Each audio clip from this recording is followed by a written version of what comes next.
Impressive for you both. How are you both feeling since Chester 100 then? Yeah, all right. We've been all right. Yeah, we've done not loads of running. We've done quite swimming actually. But we've been on a few runs, and we went to a club session and probably did a bit much actually that night. But yeah. But yeah, we've been all right. Yeah, slowly. We've got a race on Friday, like a team race, with another guy. So we're gonna ease back in with a 9-mile. 9-mile club run. Yeah, not too bad, thank you. I mean, some people might start to want to watch this on our YouTube channel and go, okay, why are we interviewing the winner of the ladies? And there's two of you sat on the sofa, and obviously you both crossed the finish line at the same time. I think I saw you at registration. I think you were pretty much together then, and I'm guessing you've travelled up together, and your whole intention was to finish the race together. Yeah. Is that right? Yeah. And then obviously those of us that are finished, we're looking back going, are they going to stick together? Is one of them going to sprint off on the 400-metre track and cross the finish line on the other? Do we have to be strict as race directors and go, oh, that person was like a millisecond over? But I'm guessing you both agreed to cross the finish line at the same time, and that was always your intention.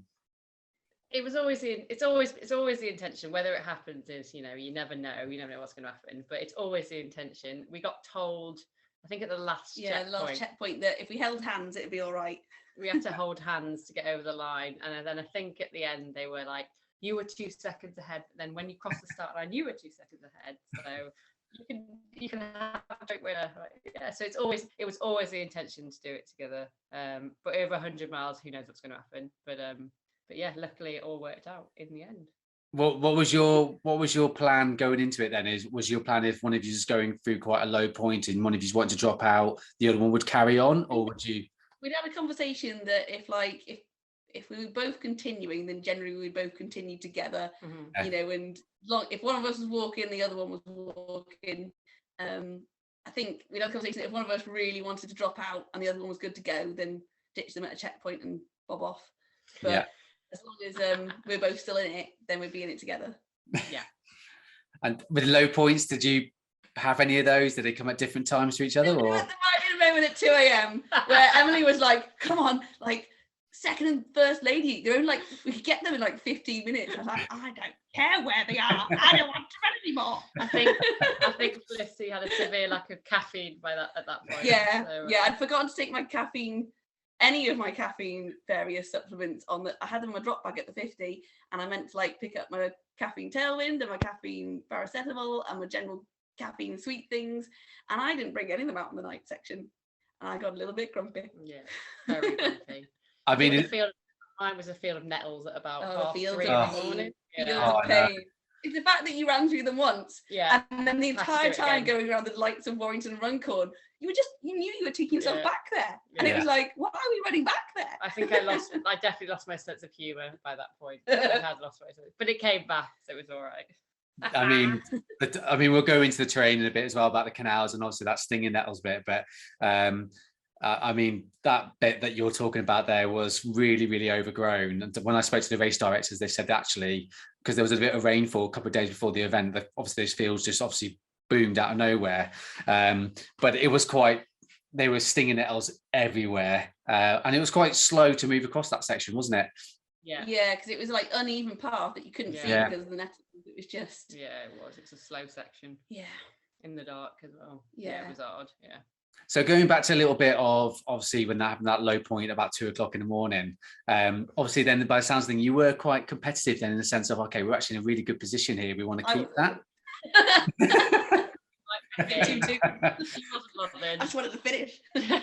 She wasn't bothered, but I was getting like, oh, because I had the tracker on my phone. I was like, there's only 2 girls ahead. We're getting closer. You didn't care by that point, but I was getting a bit competitive. I have to admit. Yeah. She's like, you'll care tomorrow when we win.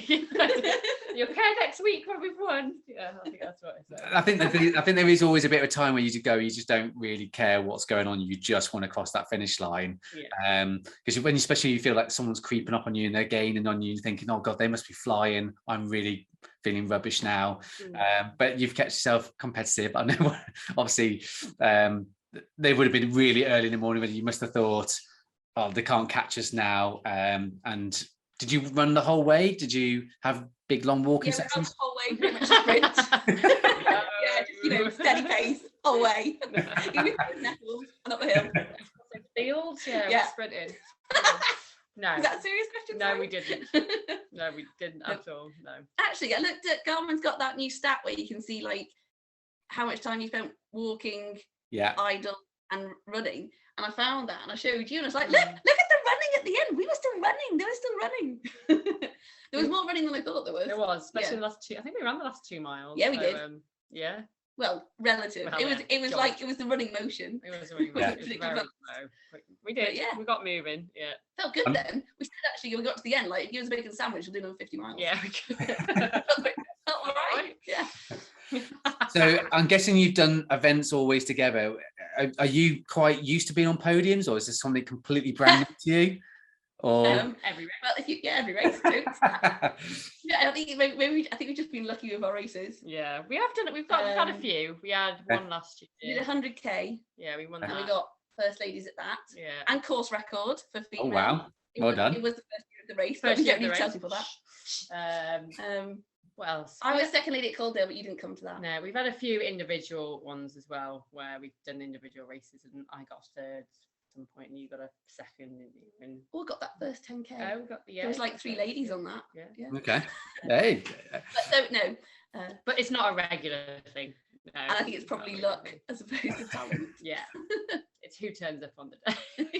Well, that's always the case anyway. But I mean, was that your first? That wasn't your first 100 mile. Have you done 100 miles in the past? No, that was our very first. Oh, was one. that? Was actually your first one? Oh, wow. This is the first She only ran a marathon a year ago. As training for the 50k that she made me sign up for. Yeah. Wow. I made horrible things. So, yeah.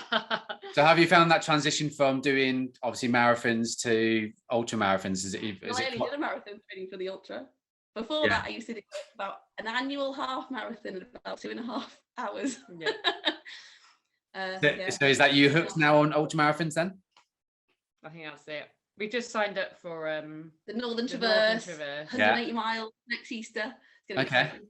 That's gonna be interesting. We've got a very hilly race. Oh yeah, we're doing the Lakeland 5 passes. Is that in 2 weeks? 2 weeks. That's gonna be fun. It's only 30 miles, but 10,000 foot. Woo. Yeah, that's a lot. And then especially in a short amount of time as well. Yeah, and then there's a few at the end of the year. We think about doing the hard folds. I can't remember. You sent me these. And then one at the end of the year, the Sea to Summit at the end of the year. Oh yeah, the outfit Sea to Summit, because Emily did that last year and I got injured, so I went and stood in the middle of the Clwydian range with a thermos full of hot potatoes, just handing them out because I just wanted to be part of it. So with my bad knee. She's got unfinished business. Yeah, so gonna do it this year. Oh, good on you. Oh, good. I mean, it looks like you're into the ultra world now, because I think once you've done one, that's it. It sort of pulls you in. It's all about the eating. We just love food. On the first 50k, it was like we stopped at a spa and bought an ice lolly because it was so hot, and I was like, I can't believe I'm in a race and I got an ice lolly. This is brilliant. It is. When everyone says like, wow, I'm like, it's just a lot of walking, a lot of eating. It's just my favorite.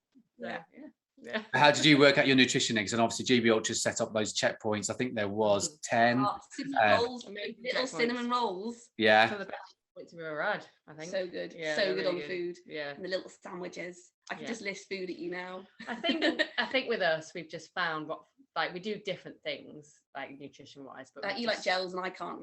I can't eat gels at all. Like even on a half marathon, I'll chew on a flapjack. Yeah, you're very much food based, whereas I can do like the gels and the chews and all that kind of stuff. But I think we've just eat early, eat often, eat always. Eat before you're hungry. I think every single picture of us, like at the checkpoints, they're always taking photographs as you go leaving the checkpoints, and literally every single one, like I think I've got a sandwich in each finger like this, just running away from the checkpoint. Like, I think eat is more than. I think you need to eat more.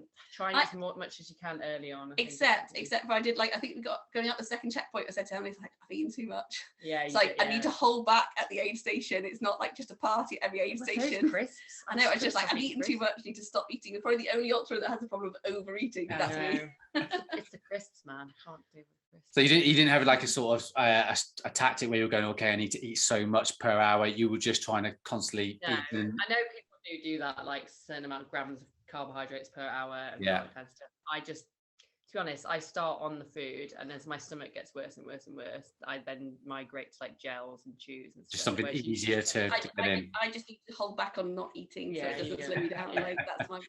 Sometimes I think I go for like an hour and a half, and I think, oh, I don't think I've eaten in the last hour and a half. I should eat something. And occasionally, especially in the middle of the night, it is a bit like, oh, I'll just stuff this cheese sandwich down. You don't actually really fancy it, but you're going to eat it. But generally, like, I'm an overeater. So we've both found like we both use Tailwind, which that's been really really, good. really good. Yeah, it's been such a revelation. Because if you do forget to eat, it's been like an hour and a half, 2 hours, you've forgotten to eat, but if you've been having it, like sipping it in through your water, then you don't actually have that bond. That's the biggest thing for us. And it probably helped that GB Ultras also had Tailwind on the checkpoints as well, so that probably made it a little bit easier. That saves some money. Save some cash. It always does, doesn't it? Also, yeah, it's because it's. But that's why I didn't take my caffeinated Tailwind on the night section, because I had like, so I thought, oh, it's fine, I've got loads of Tailwind left because I've just been using the checkpoint stuff, and then forgot that all the stuff in my bag wasn't caffeinated. Yeah, you need the caffeine. But it was good to have it on the checkpoints. Really good. It was good. Yeah. So obviously on Chester, it was quite a hot day actually, wasn't it? It was quite exposed, and you mentioned about Tailwind and stuff like that. And me personally, I find I drink obviously more when it's warmer, so Tailwind's perfect for that, to get those calories in because you're obviously consuming that much. But how did you both get on with the weather? Because before that, it was literally just rain, chilly, and then all of a sudden, it just seemed to be on you all the time. Right, we've done some done some really hot races, like really hot races. So I think when you were those ones like for like not keeping like salt levels up and stuff like that. So I think I'm pretty much like, I don't know, I run to heart rate always. So as the weather changes and terrain changes and stuff like that, I'm always running off my heart rate. So I'm not worrying about my pace at all. If it gets a bit hot, I see my heart rate go up and I slow it down because it's gotten a bit hot. So where have you learned the heart rate stuff? Is that something you've always done previous to ultras, or is it just something that you've learned? Yeah, like pretty much, because I only really got into running like well, over the last year, and then before that, and it pretty much started by just getting a Garmin watch, and then running off of heart rate rather than worrying about pace. And then I found, because rather than trying to get faster, I just always kept trying to like push my heart rate up slightly, get my low resting heart rate down, and know that I was putting in the same effort for each training session that I wanted to do. Sort of, it didn't matter what the wind was like that day or anything like that. I knew I'd done that heart rate. So I've always done that, right, I think from starting to getting into running. So I know over whatever distance what I want my heart rate to be, or whatever time period of what I can sustain over like 24 hours, and stick at that. So what was the heart rate range? I'm guessing you're doing it by zones, we normally call it. So you've got your pretty much zone 2. There's a little bit of zone 3. Zone 3, but mainly occasional zone 1, little downtime. We stuck in 2. We tried sticking 2 for as much as possible. I think pretty much I aimed not to go over like what did we say? Like, I think if we did get into like zone 3, it wasn't for long, sort of thing. You try and drop it back down. But I think we both did. We both went to heart rate on longer races. It just seems to work out for us. Not worry too much about pace at certain points. No, I don't think you can over 100 miles unless you really are going for the win. And then it works out over like whether you're doing a flat race or a hilly race. Like you know, I know what, like if I'm doing up a mountain or something like that, then I don't, obviously you're definitely not worrying about pace. I just think that, right, it's going to take you 2 hours to get up this mountain, right, I can sustain this in my heart rate, so that's 100%. The effort level you need to put in. If I notice my heart rate coming down, I need to work harder, and if it's gone too high, work less. Seems to work out. And then gradually you get up that mountain quicker. Yeah, you do. So let's go back to checkpoints. Obviously GB Ultras had Tailwind and obviously tables, but did you have a sort of tactic going into those checkpoints, how long you wanted to spend in there? Because obviously you've got the 15, there was actually 2 drop bag locations actually on this one, wasn't there? So you had the out and back coming back to the same checkpoint. Did you utilize them all the time as well? Yeah, I think our tactics at checkpoints are not to dawdle too much. Emily has a don't sit down. I broke it for a minute and I still have regrets of me sitting down. I had to write an apology letter to her. If I sit, I can't sit down because it will all go wrong. So I did say to her, don't sit down. I think it does work if you don't sit down. But I know some people do have to sit down, and that's their tactic. They do have a break. We don't sit down, we stand. And it's basically in and out. I think we do spend longer at the Frodsham at those 2 stops. Yeah. Just because we had our drop bags. We did get a few stuff out our drop bags and sort ourselves out. I think none of us we didn't change anything, did we? We didn't change any kit. I don't think so. No, yeah. Did you take advantage of the hot food there, like the rice pudding or? That was actually really good. That was good. And everyone was so nice. It was just so nice. Everyone's just there instantly, just like, what do you want? And it's like, Yeah, as you get further, I think the further along checkpoints, you do need those people just going, I'll do your bottles, and you're just like, thank you. Yeah. It's really lovely. Yeah, it's really good. But our tactic is as short as possible to be comfortable. So, and then just keep moving and get going again.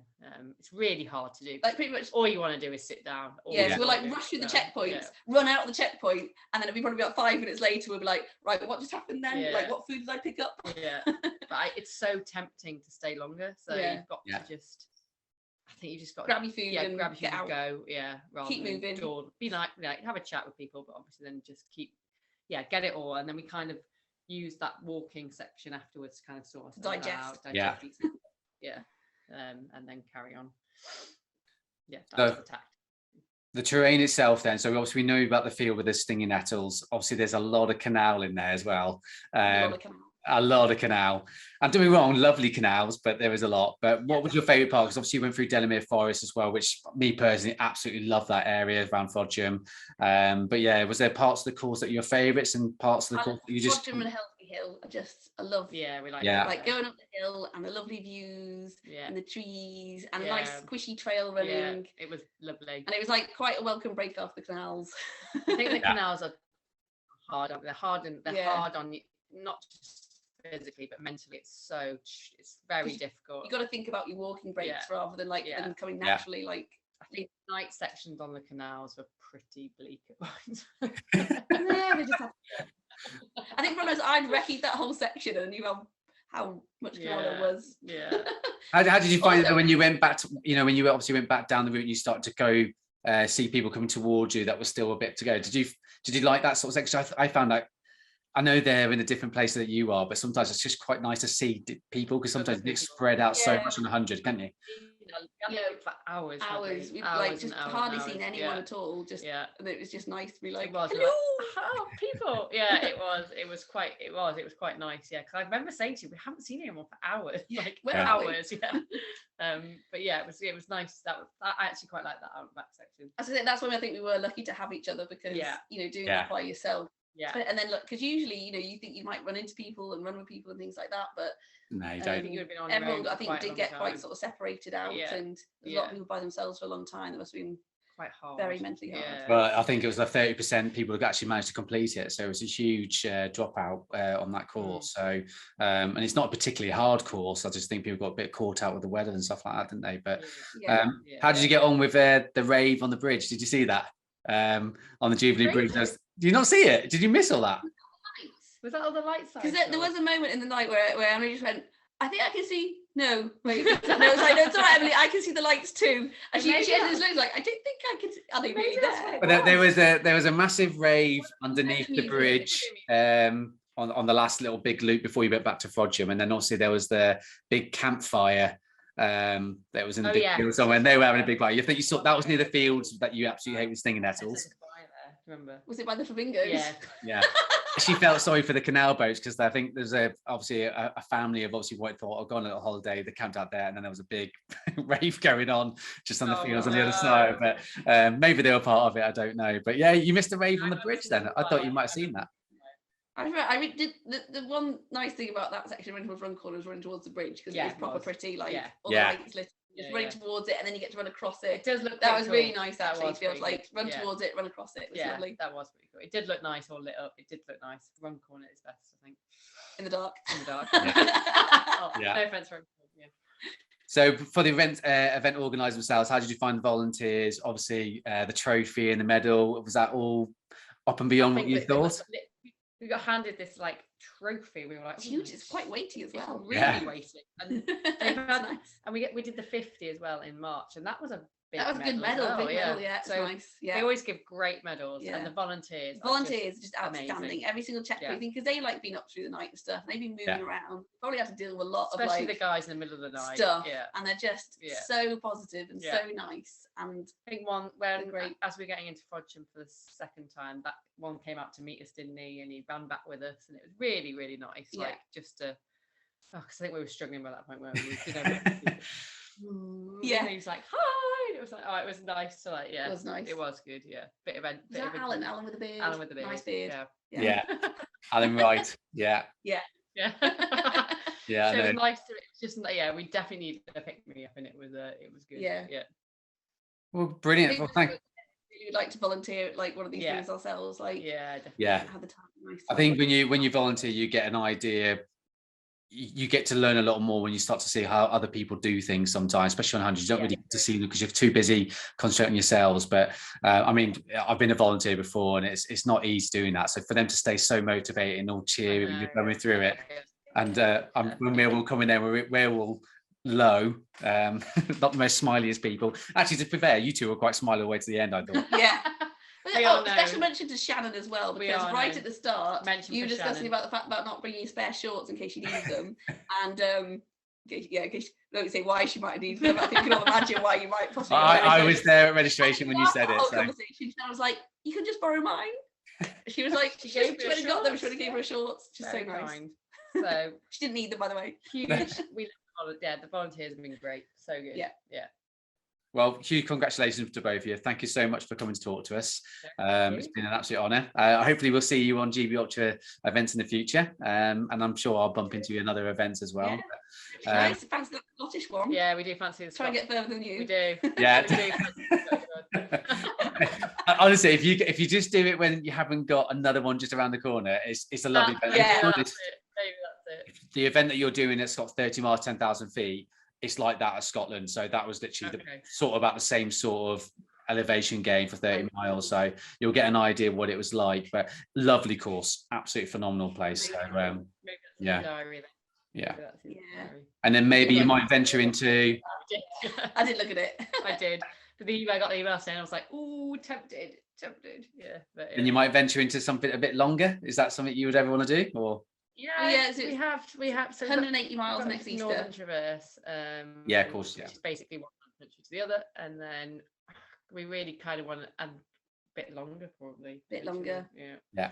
Bit longer than 180. About 250. I don't know. We've always said the winter spine. Oh yeah, winter spine. Oh yeah, it's my dream. Maybe one day. That's in term time though. Maybe one day. Yeah. Yeah. It's a pipe dream, but I can see you both doing it. It'd be great to see you both finish it at the same time as well. That'll be a good one to see if that happens. But you know, that would be epic. Not sure we can stay together when like possible sleeping's involved, but you never know. We'll see. No, exactly. Brilliant. Thank you so much. All the best, and I'll see you in the next one. Yeah, brilliant. Cheers, Alex. Cheers. Thank you both.